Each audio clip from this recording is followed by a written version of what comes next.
here in the kitchen, and today we are going to mix up a batch of our everyday sourdough dough. We're going to talk about starter, how to get the amount that you need when you're wanting to make a big batch of something, and we're going to do all of that while we mix it up together. So if you have your starter ready to go, we'll be able to mix up the dough together. And as we go through these different steps, I'm going to be giving you some tips and kind of why we do our sourdough system the way that we do. And here's the cool thing about sourdough is it's so forgiving. You get to make it work for your life. You don't need to be a slave to your sourdough. And so our family is around today. They might pop in and out of the kitchen. You just never know. But if you're joining us live, put your questions below. If you're like, oh, okay, how does that work? Or whatever is coming to mind, even if it's not something that's specifically about what I'm talking about, go ahead and put your questions below. And if you're joining us after the live, this will be posted on the YouTube channel, and any link, any recipe, any tool that we use, I'm going to put down in the description below. So if I reference something and you're like, I don't know where that recipe is, click down in the description below and that'll get you to all of it. Hi Judy, I'm glad that you're here. Glad you're here baking with us. Okay, here is, I'm gonna give you the rundown of what I did yesterday in order to get this big bowl of leaven. Leaven is a fancy name for your starter that you fed. And when your starter is fed and active and bubbly and it's ready to bake with, that's leaven. So don't let all of the fancy terms like trip you up and make you feel like, I can't figure this out. There's too many fancy terms. Hi Dan, hi Gladys, I'm glad you're here. So yesterday, what I did around noonish, in the middle of the day, I took my jar of starter. This is a cold jar of starter. I took it out of our fridge and I took 50 grams from this jar and I put it into this big bowl. Now, the reason why I use a big bowl when I'm doing this is because a big bowl is easier to mix in. I don't have to worry about it exploding out of a jar because I would need a really big jar to hold this much starter. And this is the easiest way for me to just get it to this really big amount of leaven. So first thing I did, and I'm gonna put all these ratios down in the description below after the live is over so you don't have to remember all of it. It's all gonna be written out, okay? But 50 grams of my cold starter straight from the fridge went into the bowl, and I added 50 grams of flour and 50 grams of water. Mixed that up, put plastic wrap over it, and this sat on the counter. It was super warm yesterday. It did not take very long for it to get to the point that it had hit its highest rise. So just know, if it's hot where you are, even if you have air conditioning in your house, I swear sourdough is so smart and it knows that the climate is warm. It will activate faster. On very cold winter days, I have to put this by our wood stove so that the sourdough will wake up and it'll get going. So yesterday at noon, I fed 50 grams of starter with 50 grams of flour, 50 grams of water. It rose for 4-ish hours, and then all of it was in the bowl. There was 150 total grams at that point of leaven, because I could have baked with it, but I need a lot of leaven because I'm gonna make a big batch of dough today. So then what I did last night before I went to bed is I put 400 grams of flour, 400 grams of water into the bowl, covered it, and it has been resting all night long. And now we have this big, huge bowl. And okay, Connie, I see your question. Okay, this right here, let's do this thing. This is the flour that I use for our everyday dough. Now, this is not a bread flour. It's just a all-purpose, unbleached, organic flour. the reason why I use this flour, well, number one, the gal that taught me how to make sourdough, this is what she always used. And so I just learned how to make sourdough using this. Then, since then, I love to play around with different flours, but this flour is the one that I can get in bulk for the best price. So, and I love that it's organic. Now, it's not bread flour, which means it is, so bread flour is gonna have like a little bit more gluten in it, if I remember correctly. So you can use bread flour for this recipe. It's gonna be just fine. I know lots of people wanna know if they can use whole wheat flour. You can use whole wheat flour. You can use your own milled flour, but here's the thing that you need to remember is that the hardier that the grain is, the more water that it's going to need. And so we won't dive too deep into that today because when you use those hardier flours, you need to adjust the ratios on this bread dough recipe so that your dough has enough hydration, that it has enough water, basically. But for today, this is what we are using. This is what I fed the starter with. Now, one of the questions that I get a lot is, can I feed my starter with a different kind of flour than I'm gonna bake with? Yes, you can. It's totally fine. The starter just needs some flour to gobble up. If your starter's really weak, feed it whole wheat, whole grain, rye, fresh milled. All of those really hearty flours will help your starter get stronger and beefier. But I know that not everybody wants to have that rich of a loaf of bread, so they don't necessarily want to make their bread dough with that hearty flour, but you can feed your starter with it, and then your starter, you use your starter, and then you can do any flour you want for your recipe. So there's so much flexibility. Don't feel confined to a bunch of rules. There's not really a whole lot of rules with sourdough except that you need to give it space to grow and rise. So let's see, Colin. Okay, he's not talking about anything important. Oh, let's see, does the flour say the protein percentage? I will look after the live and I'll put it down below if I can find it. So yesterday we fed our starter. Now we have this huge bowl. Now the reason why I did so much starter is because I'm gonna make, not 6, 4 loaves. 4 loaves. We are gonna make enough dough today for 4 loaves of bread because I'm making a big batch because I'm gonna put it in my nice big totes and it's gonna go into the fridge, and then we can use this dough anytime we want over the coming week. Because it's summertime and it's warm outside, even though the dough is gonna go into the fridge, it still tends to proof faster. The outside climate affects your sourdough 100%. If it's cold outside, it's gonna go slower. If it's hot outside, it's gonna go faster. So because I know it's gonna be warm over the next week, I'm gonna plan to use my dough in the next week so that it doesn't overproof. But we'll get to proofing in a minute. The other reason that I fed so much is because I'm gonna test out a couple other recipes this week. I'm trying to find the best English muffin recipe because we've had so many questions on how do you make English muffins.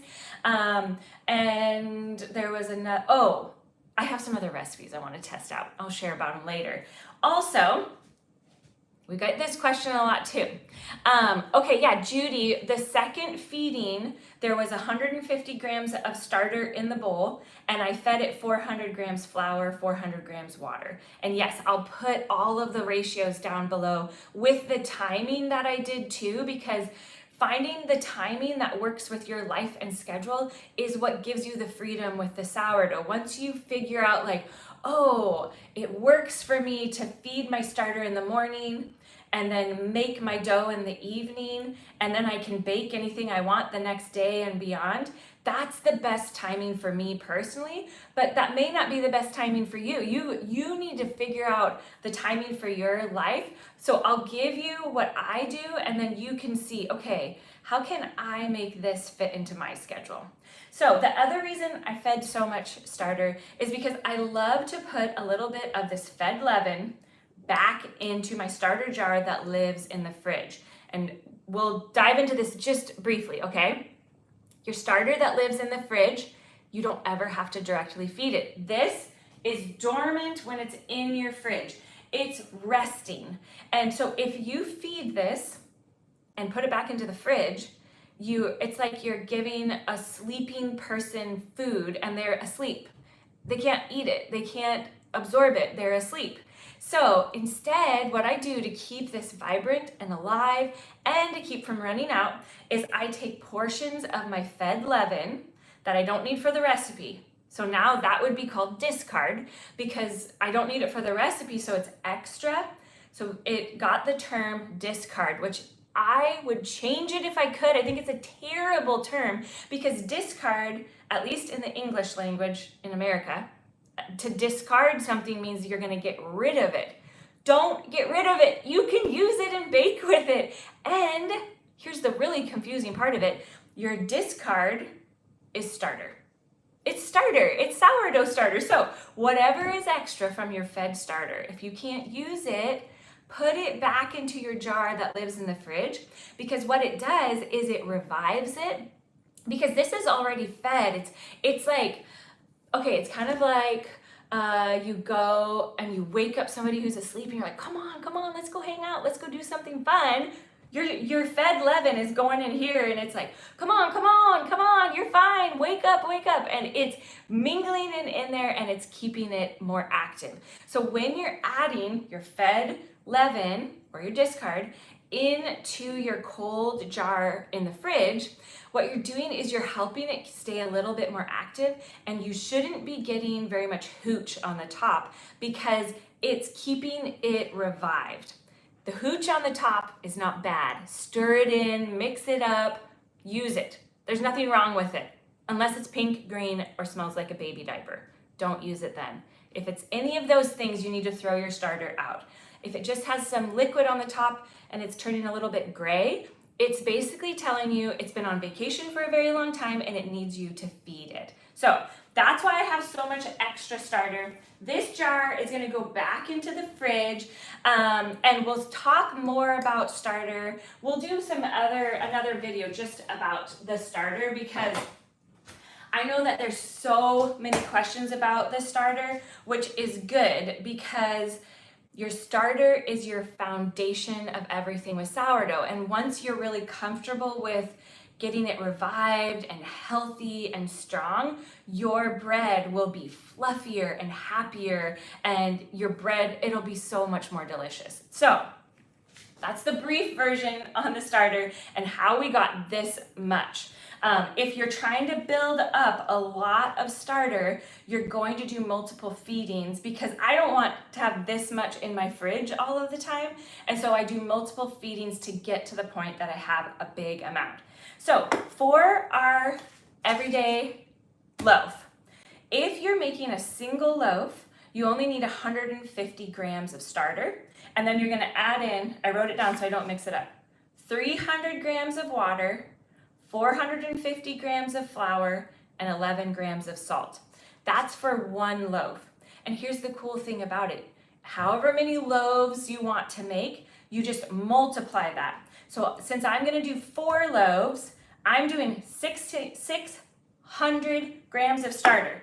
My scale is on. Make sure that your scale is on. Make sure that you have it on grams. Hit the unit button until it says G. And then you want to tare your scale. To tare your scale means you're wiping out the weight of your bowl. And so I'm doing this in our big mixing bowl for our KitchenAid stand mixer. We'll talk a little bit about how to use that. You can do this with your hands too. You don't have to use a stand mixer. I just prefer to do it because it's really easy. Okay, 600 grams going into our big mixing bowl. And if you are concerned about your starter and you're thinking, I don't know if it's ready to bake, I'm going to show you a trick, but first let's get our 600 grams in here. Oh, we're close, which is so good. I'm gonna have some extra starter to make some other goodness. Okay, if you get too much in, just pull out whatever's too much. But if you're doing a single loaf with me today, you want 150 grams, and then however many loaves you're gonna do, add that much starter. So we're doing 600 grams.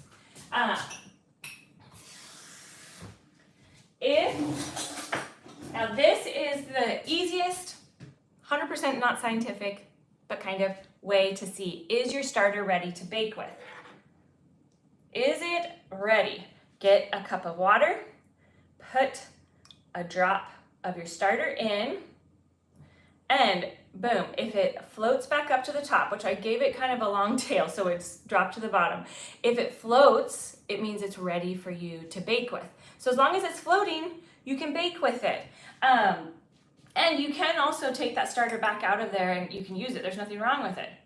Sourdough starter is so forgiving, and as soon as you realize that and you can have fun just playing with it, you're gonna have so much fun baking. So we have our 600 grams of starter in our bowl. The next thing that we're gonna add is the water. I like to do the water next because it gives us a chance to mix it up, the water with the starter, and get that really like liquidy and diluted before you put your flour in. If you put your flour in before the water, I just find that it's harder to get a smooth dough because that flour gets all clumpy, okay? So I have my Danish dough whisk. Even though I'm gonna use the mixer for the bulk of this, I love the Danish dough whisk because it does such a good job like getting it all mixed together. What are these potions? You know what, sourdough is a potion. I totally agree. Okay, for 4 loaves, yes, 600 grams of active starter or leaven. That's how much we're using. So 1 loaf is 150 grams, and then 2 loaves would be 300 grams, 3 loaves would be 450 grams, 4 loaves, 600 grams. You see how you're literally just adding it together, which is so nice. You don't have to worry about having to do big adjustments just because you're doubling, tripling, or quadrupling a recipe. Okay, so 4 loaves of bread, I'm doing 1,200 grams of water. If you're doing 1 loaf of bread, you're doing 300 grams of water. So I'm gonna tear my scale out because I don't wanna have to add anything together. I just did a bunch of adding. Okay, so tear out your scale. Now we're gonna add our water. For 4 loaves, I'm adding 1,200 grams of water. This is just room temperature water straight from our tap. We have really nice clean water here where we are at. Okay, I need a little bit more.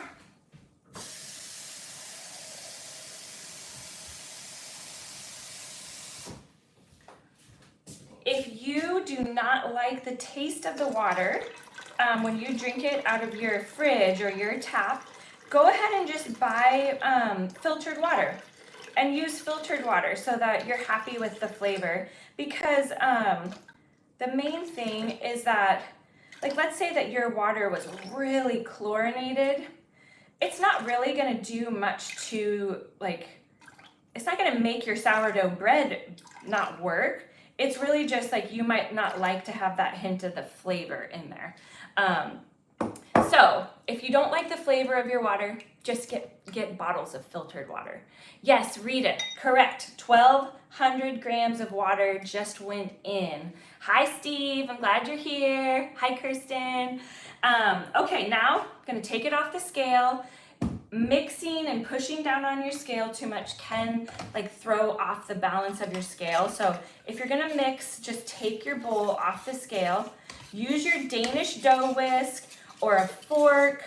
The reason why you want to use something that is like a whisk is because you're really wanting to mix up that starter with the water.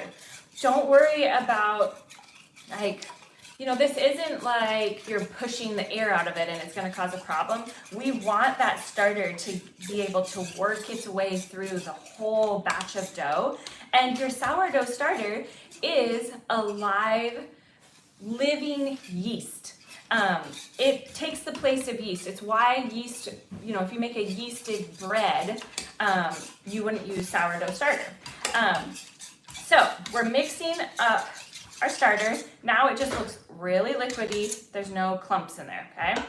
Now we're gonna put our bowl back on our scale and we're gonna tear it out because we don't want any other,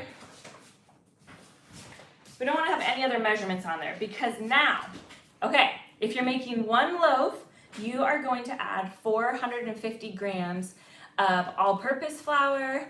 Oh, here comes Maddie girl. Sorry, the door was locked.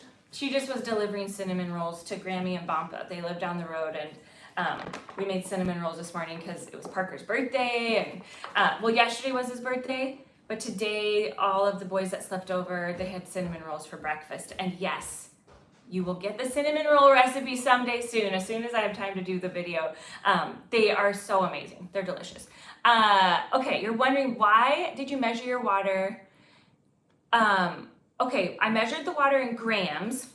I know this, I didn't measure the water with this measuring cup, if that makes sense. This is just the vessel I used to get the water into this bowl. I like pouring it out of there the best because it has a handle and a spout, but you want to use grams.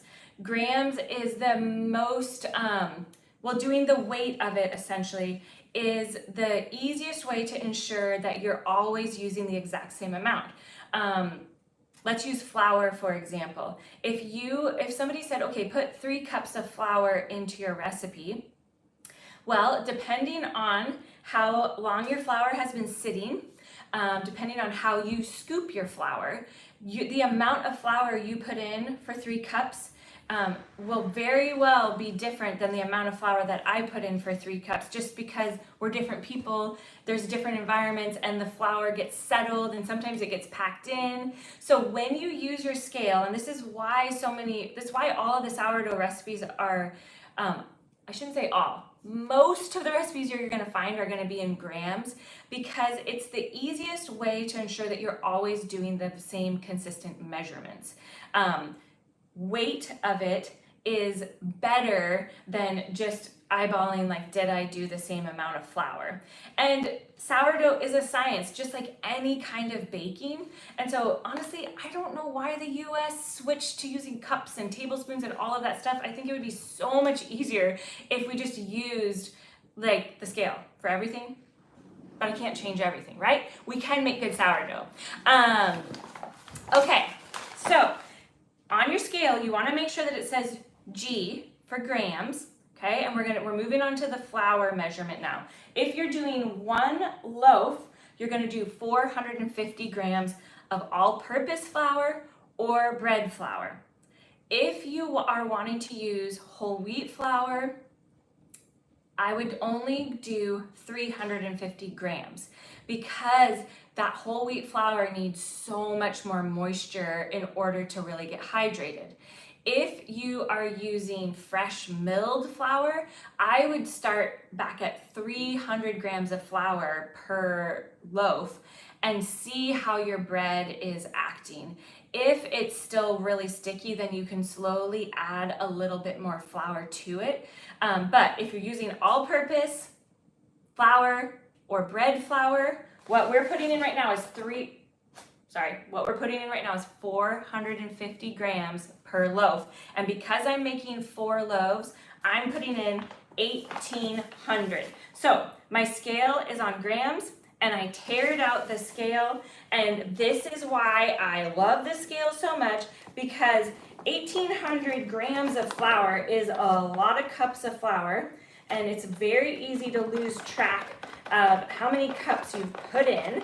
But when you measure it, this is all we have to do is just pour it in there. It's way more fun to bake when you just pour it in and then you look at the scale and you're like, ooh, did I hit the number that I need to hit? Which is why I like to tear it out in between ingredients, because then you're not having to remember, did I add it? How much was in there before? So in between each ingredient, you want to tear it out, okay? Now, I'm gonna bring you over here, and you get to come over and see the corner of the kitchen where the stand mixer lives.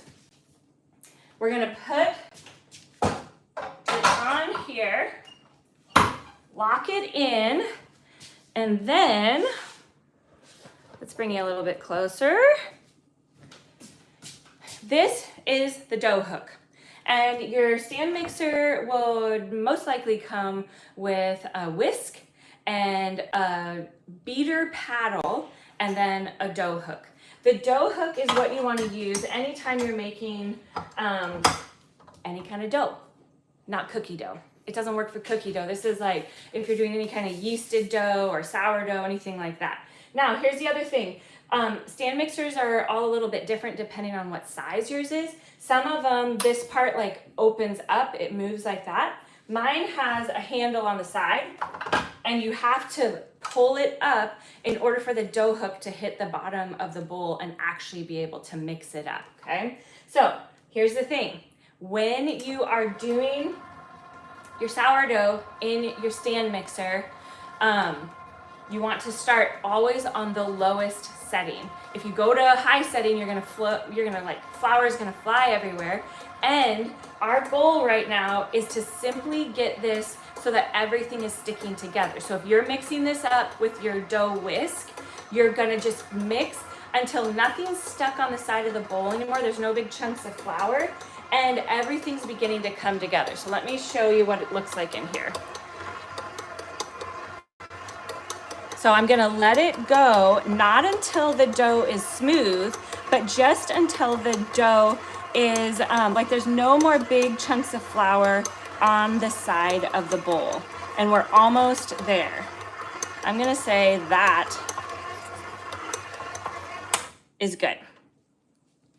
So the thing with the stand mixer is that you can very easily over mix your dough. So if you're using your stand mixer, you just need to be really careful that you don't over mix it. My rule is I never walk away from the stand mixer, because that's how you'll over mix it. And what happens when you over mix your sourdough is you will have gummy, dense bread. I know, it's kind of crazy that it would affect it that way, but what our goal is to get this sourdough starter mixed through those ingredients just enough that it can work its magic. The sourdough starter, gobbling up all of that flour in its own pace, is what gives you the greatest rise with your bread. If you're trying to smash it together and you're like mixing it too much, then it basically just makes it gummy, dense, and the texture won't be what you're wanting for your bread. Okay, do I knead the dough at any point? For sourdough, the equivalent of kneading is what is called the stretch and folds. So right now, all we did is we got that sourdough starter and ingredients mixed together in our big bowl. And you might be doing yours by hand, which is totally great. I do it by hand sometimes as well. Now your dough is probably gonna be pretty sticky. Like when I try to pick it up, it is sticky right now. Don't worry about it yet, because as the flour rests, it's going to soak up so much of the water that is in the dough. And this is the magic of what we're gonna do next, which is called autolays. And let me rinse my fingers off real quick.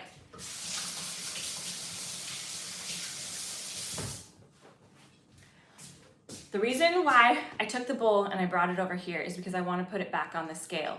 Our dough is mixed together now, but as you noticed, we didn't add any salt yet.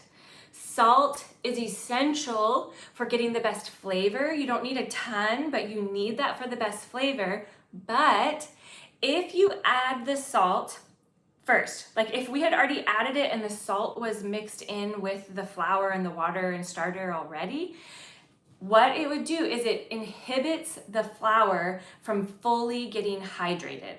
Now, the reason why that would be a problem is if your flour is not fully hydrated, the texture of your bread won't be as good and neither will the flavor. So what we want to do is we want this mixture, the dough, the starter, water, and flour, we want it to mix together and we want it to rest. As it rests together, the flour is going to get hydrated and the sourdough starter is going to start gobbling up all of that food. So we're not going to mix the salt in yet, but what we're going to do is just add the salt on the top and it's going to rest on here for 30 minutes before we do our first stretch and fold, which would be like you're kneading it. So for 4 loaves, first I'm making sure that I'm on grams. And then I'm going to tear out my scale so that it doesn't read anything. It doesn't matter that my dough hook is in here. It doesn't matter that all of that stuff is sitting on there. But what we're going to do is we're only going to shake the salt over the top and we have our bowl on our scale so that we can measure it out, okay? So for 1 loaf, you're going to have 11 grams of salt. That's how much you're going to shake on the top. I'm doing 4 loaves, so I'm going to do 44 grams of salt. And we like to use the Himalayan pink salt. This is, it would be what you could put in like a normal salt shaker. It's a little bit thicker than that. I'll show you what the package looks like. They sell this at our local grocery store, and they also have it in the bulk section. Okay, 44, we hit it. This is what it looks like. Pink Himalayan salt. It doesn't even say table salt on it because I don't know if you can see, it is a little bit more coarse than just like the iodized, like, you know, those little tubes of salt you can get in the US. Anyways, it's basically a little bit coarser than table salt. And I do think it matters what kind of salt you use. The type of salt you use will affect the saltiness of your bread, which affects the flavor. So play around, get a little fancy and buy some fun salt. I don't like to use the extra coarse salt because I feel like it's harder for those salt granules to really get absorbed and worked through the dough. So right now our salt is just sitting on top of the dough. We're not going to do anything with our dough for 30 minutes. And I'm going to let it just rest here. And we'll see if we're still chatting in 30 minutes. I'll show you what is the next step. If we're not still on, don't worry. I'm putting all of the steps below with the link also to our full video that shows you exactly how to make this dough so that you can go and watch it anytime that you want. Anytime you're going to be baking, we can make it together. Okay, yes, Tracy, you're saying you didn't know that about the salt. I know. When I first started making sourdough, I didn't realize you weren't supposed to put the salt in right away. I also didn't realize you weren't supposed to mix it too much. So the salt was going in right away, which makes it so that your flour can't get fully hydrated. And I was like turning the mixer on and just letting it go. And I kept asking my sourdough guru, why do you think my bread is not turning out like yours? It's a little bit more dense, it's kind of gummy, and it's not the same like delicious flavor. Guess what? I was over mixing it and I was putting the salt in before it had a chance to rest. So right now it's 11:36 and this dough needs to rest for at least 30 minutes. It's okay if it goes for 40-ish minutes, but we want it to rest. This is the chance for all of that flour, all of those ingredients to start mixing together with the sourdough starter. And then after the 30 minutes, that's when we're going to press our fingers down into the dough. Even though I'm using my mixer, I press that salt down into the dough, and then we're going to start getting that salt mixed through all of the dough because we don't want to have clumps of it. So that's why I sprinkle it over all of the top so that it's sitting on the top. The other reason why I like to sprinkle it on the top is as it's sitting there, it also is helping to absorb some of the moisture, and it's starting to break down those salt granules so that when we go to mix it in, it's already kind of starting to melt into the dough, and it makes it easier to get it mixed together. Hi Ben, I'm glad you're here. Glad you're here on the channel. Okay, wouldn't it kill or stunt the yeast? The salt? Is that what you're saying, Suryan? I'm not sure. Oh, okay, you gave up on sourdough until you found our channel. I'm so glad that you're here. Here's my goal. It's to help you have so much fun baking and to realize that you don't need to be a slave to your sourdough. It really can fit in your life. I was so hesitant to start doing sourdough until just a couple years ago because everybody would talk about it and how they had to like be feeding their starter all the time. And I just thought, there is no way I have time for that kind of a bread. If I wanted to have a baby, I would just have another baby. So then I realized you don't have to be a slave to sourdough, and you don't have to treat it like an infant, unless of course you're starting a brand new starter, and that's a totally different thing, and you do have to baby it, and we'll do a whole video about that because I'm back now from all of our summer adventures, and so we're gonna do a full video on how to start a starter from scratch. It's super simple, but it does need your attention regularly for about 2 weeks. So we'll get to that. Okay, yes, you're asking about the salt. Wouldn't it kill or stunt the yeast? So if you mix the salt in initially, before you let the dough rest on that autolyse stage, yes, the salt, it doesn't kill the sourdough starter. It is inhibiting the flour from getting hydrated.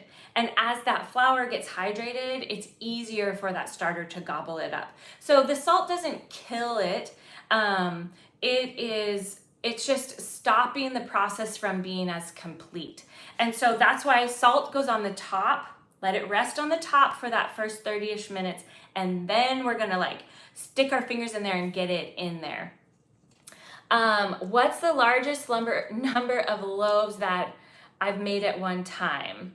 Well, I don't usually make more than a 4-loaf batch of dough simply because we just don't have space in our fridge for it. But the gal that taught me, she regularly made 12 loaves of bread every week.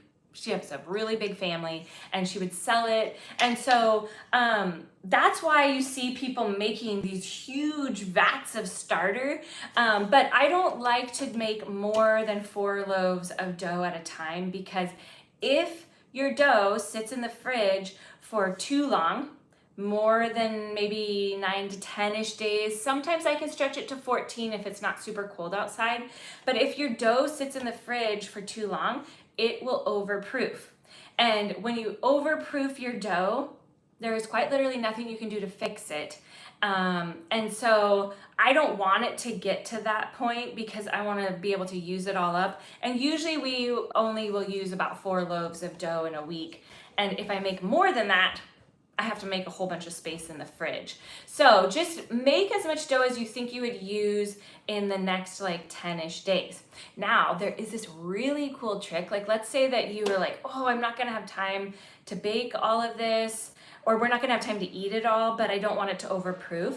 Make all of the bread, wrap it up, put it in your freezer, and I'll have to do a video on this with a loaf that gets a little bit hard, but you can take the whole loaf of bread, run it under the water on your kitchen sink. You just run it under the water, and so the whole loaf is wet, and then you stick it in your oven at 325 for like 10-ish minutes, and it revives the loaf. It's crazy that it works. And I'll do a video on that soon. Okay, Edna is asking, is there a reason my dough in the fridge would have proofed in less than, it overproofed in less than 4 days? I think that's what you're saying, is that it overproofed. The reason why it would overproof would be, your fridge might not be as cold as our fridge. It can also overproof if Okay, so because sourdough is a science, it's affected by your climate, it's affected by the elevation that you live at. And so if you've made your dough and it feels very sticky when you go to put it in your fridge, I want you to pause and not put it in the fridge yet, because I want you to take another 50 grams of flour and stretch and fold, work it into your dough.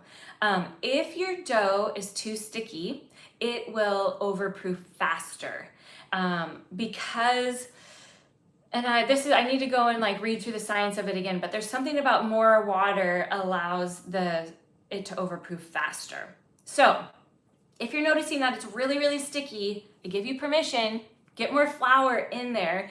The goal for you is that you find the ratios that are the ultimate best for your area. And I will say what I'm sharing with you is the ultimate best for the Pacific Northwest. We live near Seattle, Washington. Most of the time it's a little bit damp, but we're at sea level. And this ratio is amazing here. You guys have seen the loaves that the dough sits in the fridge for days, and I can still make these amazing fluffy loaves. Okay, do you need a freezer? You don't have, well, okay, if you made, let's say that you ended up making all of the bread. So this makes 4 loaves of bread. If tomorrow I decided I'm gonna bake all 4 loaves, then yes, you would want to put 3 of those loaves into the freezer and they will wait for you. And then you can literally just pull that loaf out of the freezer, let it sit at room temperature for an hour, run it under cold water, put it in the oven for 10 minutes, and you have this like amazing fresh bread. I do think it changes the texture maybe just a little bit, but not enough to not do it. I'd rather save the bread and not have the dough overproof. If I put it in the freezer, would it speed up the process of it overproofing? Let's see. Are you asking if you put the dough in the freezer? So I have been playing around with putting this everyday dough into the freezer and then pulling it out and baking with it. And I'm still working to find a way that will result in a really good loaf. At this point, I think the best thing, because I haven't found the best system, is to bake a loaf and freeze the baked loaf, is what I suggest. I have had really good success though, freezing our pizza dough, taking that out and making pizza with it. But pizza is so different because it only needs to rise this much, whereas a loaf of bread needs to like do a huge rise. So I think some of it is the type of bread that you're wanting to make. If you end up with extra dough or you're concerned that it's overproofed, the best thing that you could make with it would be focaccia, because focaccia, you can just pat it out and it only needs to rise a little bit. And I will put the link for the focaccia bread below. Okay, I thought of something.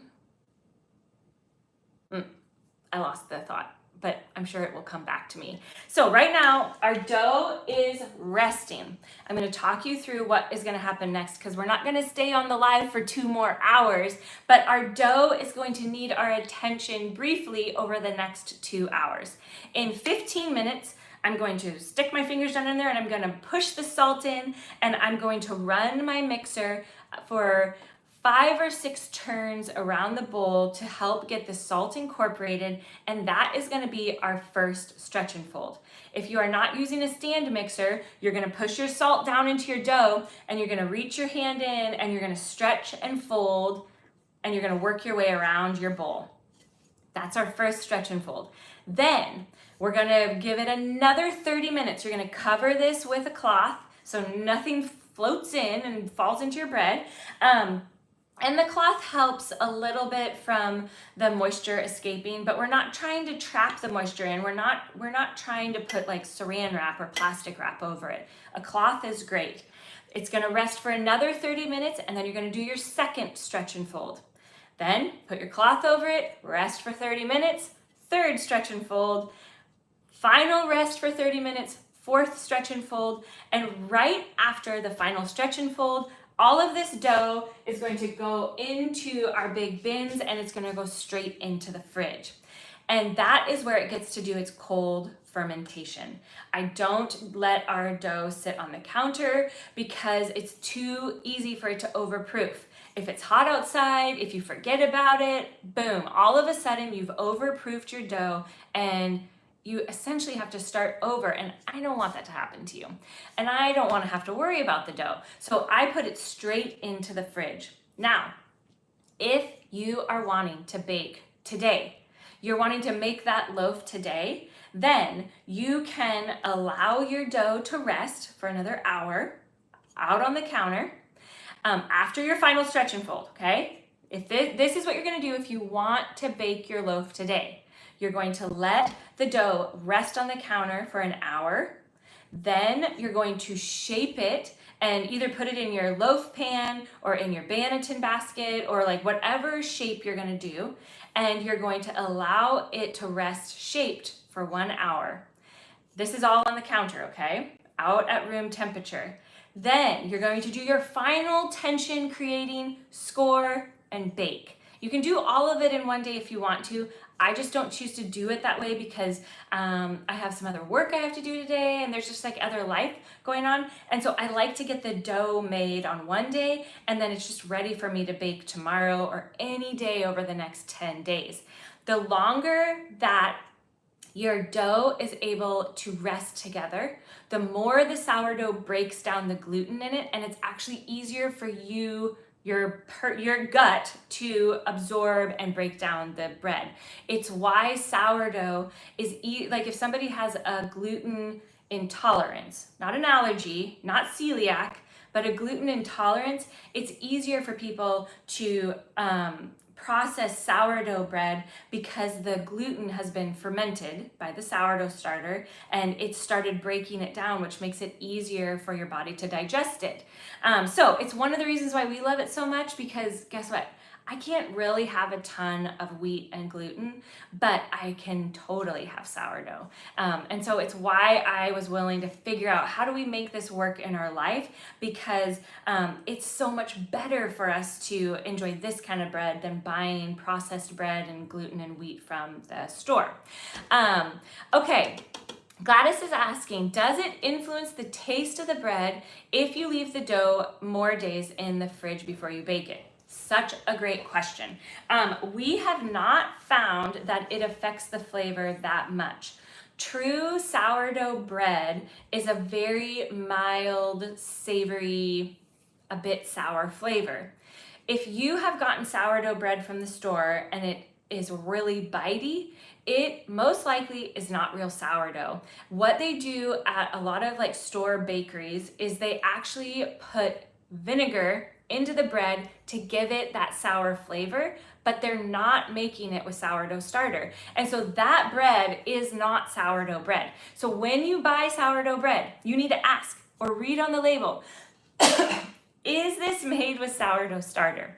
If it says on the label vinegar, it's not real sourdough bread, which makes it not taste the same. So real sourdough does not get crazy sour because it's a more natural, softer flavor. Now you get to try this out though, because the hardier the flour you use, the more that will affect the flavor of your bread.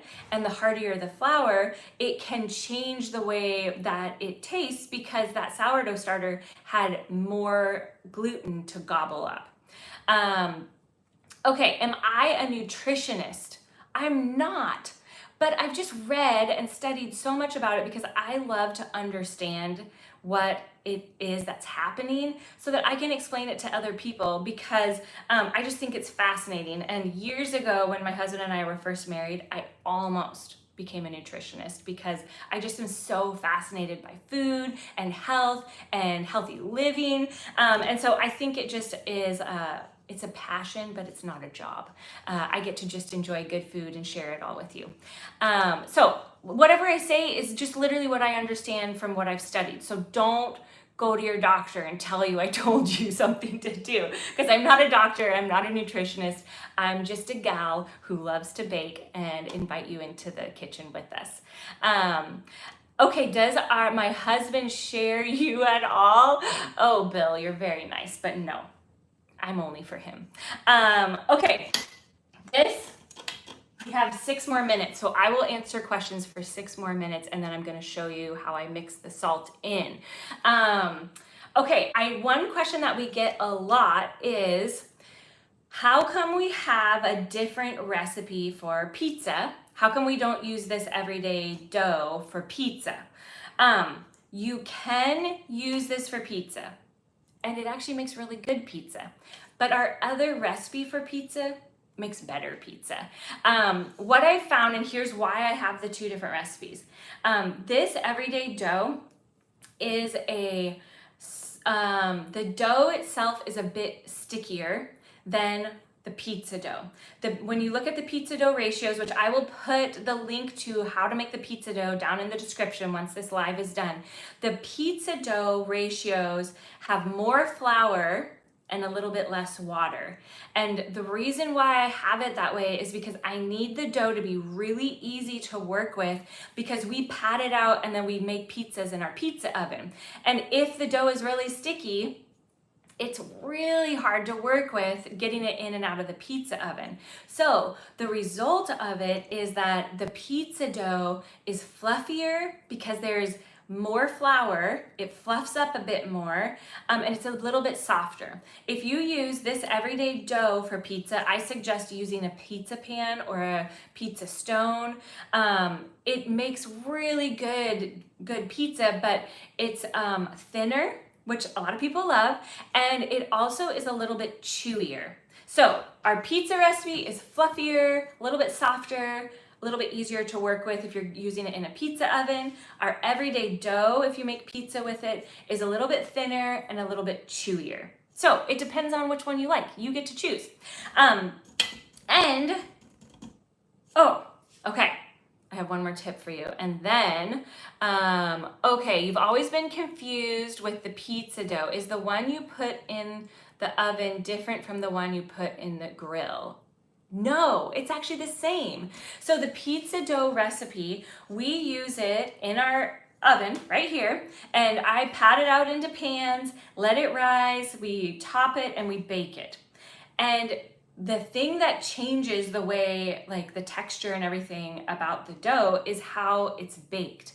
So when we do it in here, I can get it really big and fluffy, and you can make deep dish pizzas. They're delicious. When we do it in our pizza oven, or you could do it on a grill, those have to be smaller and thinner in order for them to cook in the time that it has to cook in the pizza oven. So in a pizza oven, it has to cook in about 5 to 6 minutes. And that's with us turning it constantly. And I'll put the link. You can come and join us for a pizza night. We did a whole video and show you how the pizza oven works. It's so fun. But if the dough is too thick, the toppings in the dough can't cook fast enough before the top of it starts to burn, basically, in the pizza oven. So you have to do smaller pizzas, and it needs to be thinner. And that, it still is fluffy, but the texture is different because it's in a pizza oven. But it's the same recipe. Pizza oven, you can make it in your regular oven, you can make it on the grill, same recipe, okay? Let's see. Oh, I'm glad you're gonna subscribe. Come hang out with us.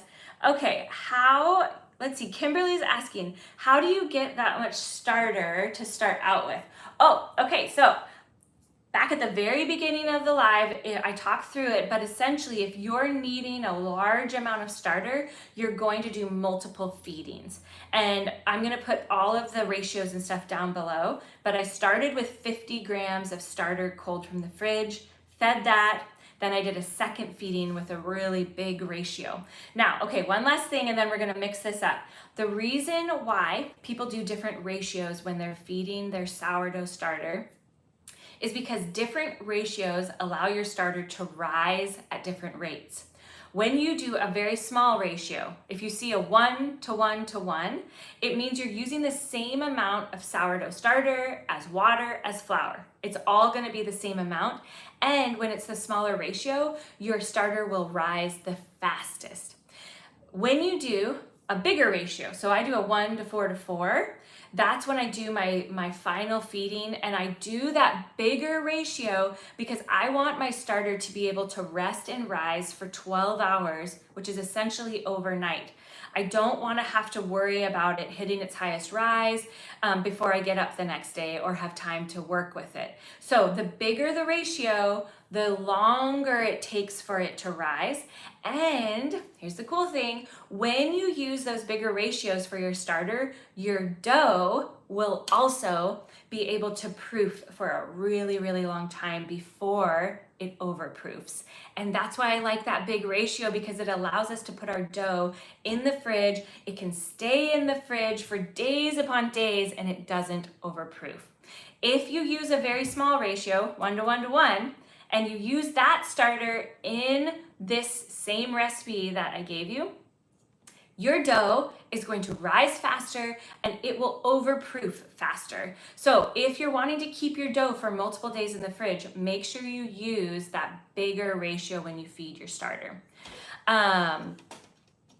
Okay, Connie said that she felt like the all-purpose flour made the bread taste more sour than when she used bread flour.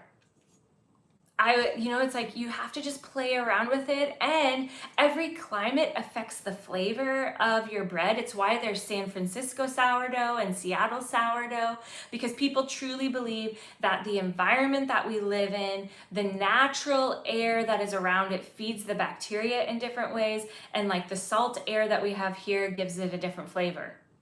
I don't know. I've never done a taste test right next to each other. It would be kind of cool though. Okay, let's mix this up, okay? Our salt is sitting on the top. You can see it in there. Before I put this onto my mixer over there, I'm just going to push the salt in because I want it to get down into my dough before we start using the dough hook. The dough is still, it's like a little bit sticky, but look it's not sticking to my hands. Remember when I was first doing it just 30 minutes ago? It was sticking to my hands. This is because the flour has been getting hydrated in there, and now our dough is not as sticky. After each stretch and fold, you're gonna see that your dough is getting softer, it's getting smoother, and that is the magic of sourdough. It's doing all of the work in there. So, let's do your first stretch and fold. I'm gonna put this back on the KitchenAid.